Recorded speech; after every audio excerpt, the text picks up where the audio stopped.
Hello and welcome to English 22, Women Writers. I look forward to seeing you in the class. And I just want to make this really quick and go over a few things about the class that I want to make sure you understand. You should definitely read the syllabus. If you want to skim through parts that you don't think matter to you, that's fine. But there is a list of tentative assignments and there is a quiz on really important facts in the syllabus that you really want to know. One of those is you should let me know ahead of time if you can't make it to the midterm or the final. Let's see, I want to go to the course, which should look something like this right now. The other thing is sometimes students want to kind of go through their grade book or something to get to assignments. You really want to click on modules to get through the class. And the reason that's important is that I've built things in such a way that later things you will understand better if you've done earlier things. You read the syllabus, take the quiz. You want to edit your profile before you introduce yourself. At least put an avatar for you in there. So that when you're doing posts, there's some kind of picture that's associated with you. In this very first week at the Zoom meeting, I'm going to explain what the Think Aloud is and how to do it. So that's going to be a really important assignment. I'm going to have a Zoom meeting most weeks of the class. And so the way that works is you can come live if you click in here and look at it. You click on this to get in, or you can call in if you're like in your car or something. I've had people do that. If you have a webcam, we can see your face. You can turn that off. You can mute your mic so that you can just listen. I do ask questions in the Zoom meetings, but don't be intimidated by it. If you can't be there live, we record it, and then later on, I will post the recording, and you can still get the 20 points for watching it and then posting to the discussion. I don't have the questions up yet because sometimes things come up in the discussion that I really want people to pay attention to. And I used to put questions before I even had the meeting, and then that led to some weirdnesses a few times. But anyway, so that meeting is on Friday from 10 to 11.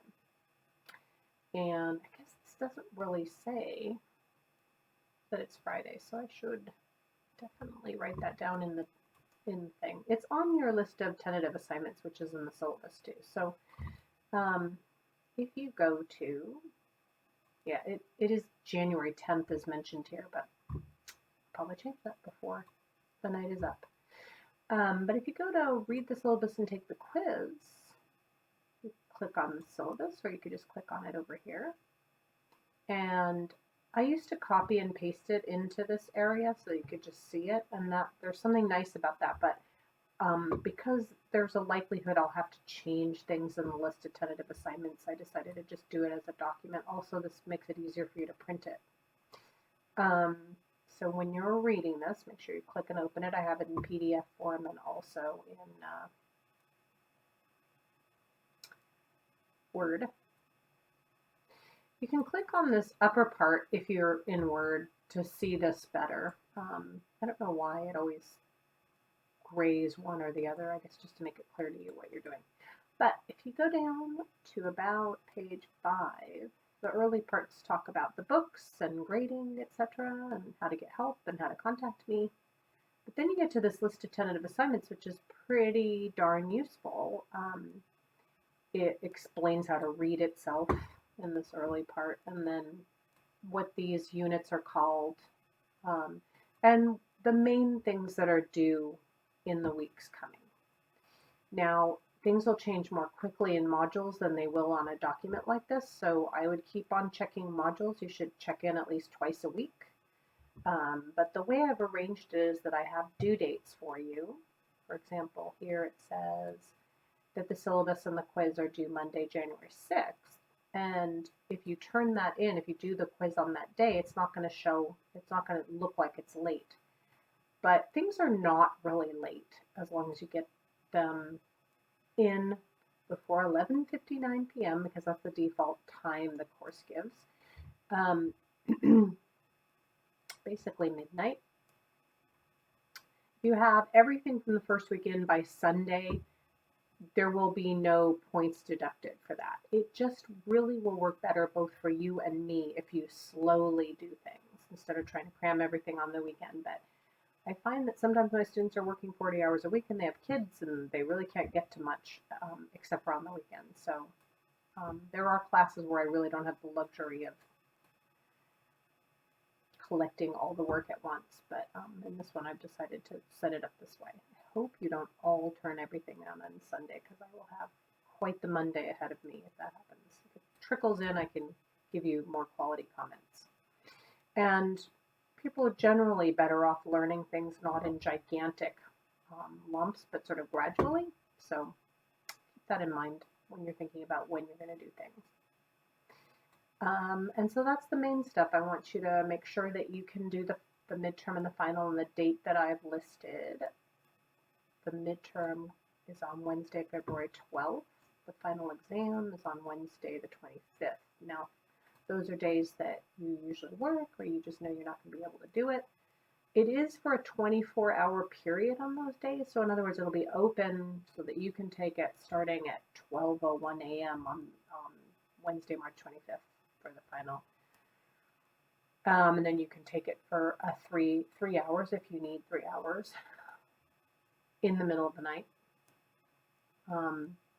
Or you could start at 9 o'clock that same night and it'll close at 11:59 p.m. and you'll still get about 3 hours in, 3 hours minus 1 minute.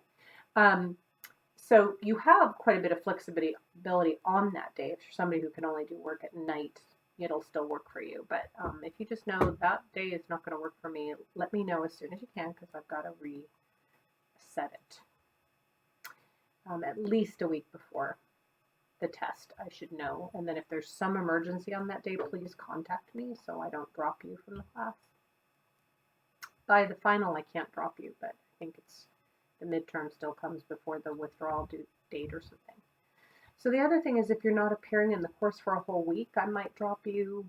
But if you're sure you want to drop, you should always drop yourself because the sooner you do it, the better the category. You know, there's a point where you can get a refund, where it's going to be no grade of record, etc., etc. And I might miss that date. You know, like notice it a week later or something.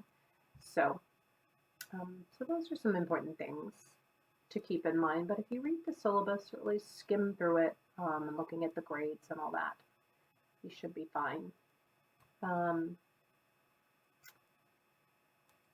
Yeah, and that's it. I'm looking forward to seeing your posts and seeing your faces, hopefully in Zoom meetings.